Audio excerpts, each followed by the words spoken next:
Hello friends, సిరి kitchen స్వాగతం. నేను మీ సిరిని. ఎలా ఉన్నారని అందరూ బాగున్నారా? నేనైతే సూపర్గా ఉన్నానండి. అందరూ బాగుండాలి, అందులోనే ఉండాలి.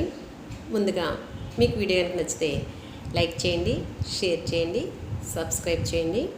ఈరోజు విషయం ఏంటంటే, మనకు తెలిసినప్పటి నుంచి పూజలు చేస్తున్నాము. కార్తీక మాసంలో దీపాలు పెడతాము, ఎన్నో రకాల పూజలు చేస్తాము, గుళ్ళకి వెళ్తాము, అభిషేకాలు చేయించుకుంటాము, ఊళ్ళ రకాలు చేస్తాం కదా. అలాగే కార్తీక పురాణం వింటాము.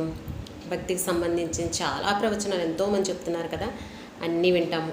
కానీ విన్నంతసేపు బాగానే ఉంటుంది. అవును కదా, మనం అలా చేస్తాం కదా, ఇలా చేస్తాం కదా, నిజమే కదా చెప్పింది అనిపిస్తుంది. కానీ ఈ ప్రవచనాలన్నీ విన్న వాళ్ళందరూ కూడా నాకు ఒకటే డౌట్ అండి, ఎంతమంది కొంచెమైనా మార్పు వచ్చారా అనిపిస్తుంది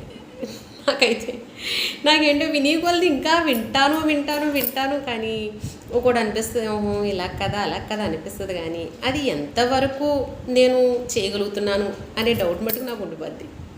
ఏమో అది బయట వాళ్ళకి ఎవరికైనా తెలిస్తే తెలియాలేమో, కానీ మనకు మనం కరెక్టే అనుకుంటాం కదా. చేసి ప్రతి పని కూడా నేను తప్పు చేశాను అని అనుకోం కదా. కానీ ఒక విషయం అండి, ఎవరో మన పేరు మర్చిపోయానండి, ఒక ప్రవచనంలో విన్నాను.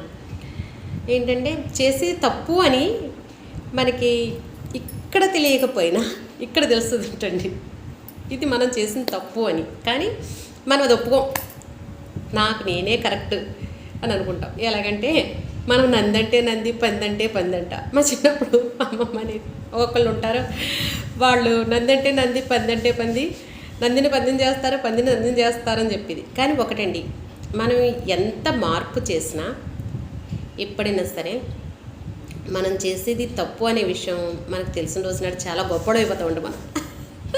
వాళ్ళు ఇంకా మనుషులు ఇదిలోకి రారంట. నిజంగా గొప్పోళ్ళు అంటే అదేనేమోనండి, నేను చేసింది తప్పు అనుకునే వాళ్ళే గొప్పోళ్ళు అంట. కానీ మనం అనుకోం కదా, మనం మనుషుల్లాగే ఉండిపోతాం.